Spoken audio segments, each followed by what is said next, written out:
Урматтуу төраға, біз өткен жұмада біздің фракция Баткен обласына, Ош областарына иш сапарменен барып келгенбіз. Ошондой көп жапайычылыктарга туш болгонбуз, көргөнбүз. 2 айылдын ортосуна пост коюп алган жапайычылыктарды да көрдүк. Алмаз мырза, сиз өзүңүз жакшы билесиз, Кыргыз Республикасынын мыйзамы боюнча Кыргыз Республикасынын аймагында жарандар ээн эркин басып жүргөнгө укугу бар.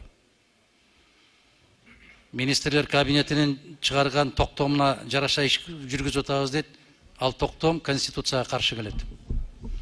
Жазгы талаа жумуштары башталып атканда дыйкандардын канын ичип, Лейлек районунда ошол Сүлүктүү менен Лейлектин ортосунда, айылдардын ортосунда постторду коюп алып, баягы өзгөчө кырдаал киргизгенден 5 беттер болуп, бетондорду киргизип алып, Алмаз мырза, мен сизге кайрылып атам.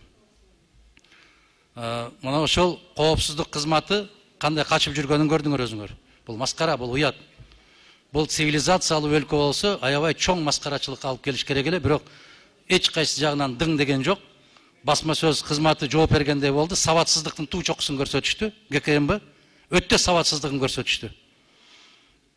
Жогорку Кеңештин депутаты кай мамлекеттик кызматка барбасын, чыгып өзүн өзү тааныштырганга милдеттүү эгер катты тааныган кызматкер болгон болсо. Мына ошол посттор бүгүнкү күнгө чейин алынбай турат. Ушул боюнча тез аранын ичинде бир жоопту берген болсун мага. Токтом Конституцияга каршы. Бул бир жагы. Экинчиси, Талант Түрдүматович, биздин Кыргыз парламентинин радиосунун иштебей аткандыгы боюнча өткөндө маселе көтөргөнбүз. 84 000 карыз бар экен, ал төлөндү. Башкасы болду.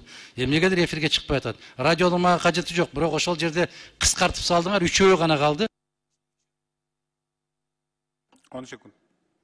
Ошол 3-өөнүн дагы иштешине шарт түзүлбөй атыптыр да. Биз сурандык эле, сизге да катчы бергенбиз. Күн тартибине киргизиңиз ушул маселени. Жогорку Кеңештин чечими менен бир чечимге келели.